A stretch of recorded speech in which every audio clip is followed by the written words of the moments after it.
nous sommes ici dans l'exposition que nous venons juste d'ouvrir, consacrée à l'artiste Gabrielle Morin, qui est une artiste locale en fait, qui a donné une grande partie de ses collections au moment de sa mort par un legs à la ville d'Eu. Donc elle est morte en 1933 et le musée qui a été constitué autour justement de ses œuvres a été créé en 1939, quelques mois avant le début de la Seconde Guerre mondiale.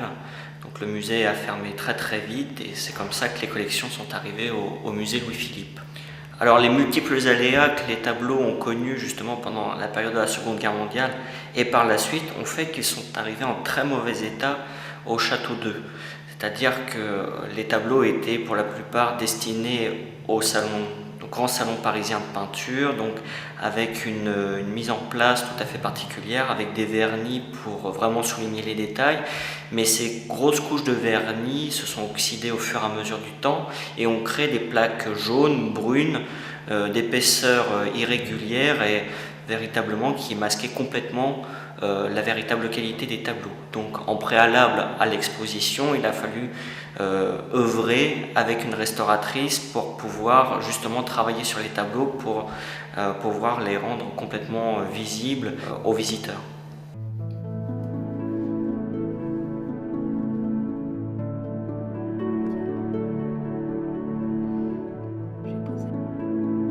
Essentiellement des peintures qui ont subi les aléas du temps avec quelques petits accidents de support, avec des petites déchirures et aussi un vernis qui a été mis à plusieurs reprises puisqu'on avait l'habitude de revernir les tableaux pour leur donner une seconde jeunesse on va dire et donc la composante du vernis s'est oxydée et donc du coup a fortement jauni et donc on a fait beaucoup d'allègements, des allègements de ces vernis là pour retrouver des couleurs un peu plus comme vous avez derrière, beaucoup plus proche de ce qu'avait fait Gabrielle Morin.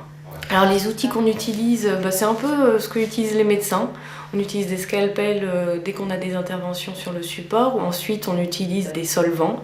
Donc ça va du white spirit à l'acétone, à l'éthanol. Tout ce qui est bâtonné avec du coton pour pouvoir dégager quand on utilise, pour le cas d'allègement par exemple, quand on dévernit, pour enlever les résidus de vernis qu'on a solubilisés. Alors les qualités d'un restaurateur, dans le premier temps, en premier lieu, je dirais que c'est l'humilité. Il faut être discret, il faut être en retrait par rapport à la patte de l'artiste. Nous, il s'agit juste de reprendre les petites lacunes pour rendre la chose un peu encore cohérente. On intervient vraiment de façon superficielle quand on fait des restaurations comme des allègements de vernis, donc on est sur la couche picturale, donc c'est vraiment, on enlève ce qui n'était pas forcément d'origine, qui est la couche de protection de vernis qui permettait de protéger les tableaux. Donc voilà, il faut être humble, patient ou avoir beaucoup de passion, plus davantage je dirais, parce qu'on fait un métier où on a toujours un cas particulier. Alors le métier de restaurateur, il est important puisqu'il permet justement, parce que dans mon parcours où j'ai pu voir des tableaux au Louvre, c'est d'être inscrit dans cette continuité, de se dire qu'on peut voir des tableaux qui sont anciens et de les transmettre aux générations futures. Et c'est important, je pense, pour savoir d'où on vient et qui on est, et aussi valoriser un peu ce pays qu'est la France, qui a plein de trésors cachés et qu'on doit valoriser.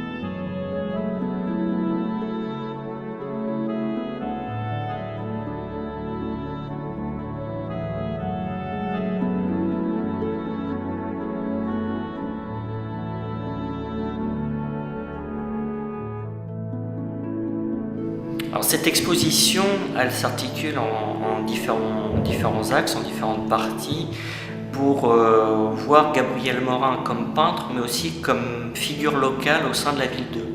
Car au-delà de ses talents d'artiste, c'est quelqu'un, à partir de son installation àEu, à la fin du 19e siècle, qui a vraiment su s'imposer dans la vie locale.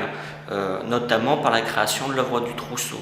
Donc l'exposition, avec les éléments que nous avions dans nos collections, essaye de retrouver cette personnalité, dans un premier temps à travers sa peinture de salon, c'est-à-dire sa peinture de grand format, qui au fur et à mesure des années va se transformer pour devenir, après la Première Guerre mondiale, une peinture plus personnelle. Elle ne va plus envoyer de peinture officielle à Paris, elle va entre guillemets se contenter de peindre sur le vif dans sa cabine du Tréport. Et donc toute la dernière partie de l'exposition s'appuie sur ces peintures, hein. On en a fait restaurer une cinquantaine. Et cette partie justement consacrée à la peinture sur le vif débouche véritablement sur une explication de ce que pouvait être le musée Morin, puisque le musée Morin, au-delà de la collection Gabriel Morin, a su attirer les collections de collectionneurs locaux, et c'est ce qui constitue aujourd'hui une grande majorité de notre fonds d'histoire locale au sein du musée Louis-Philippe.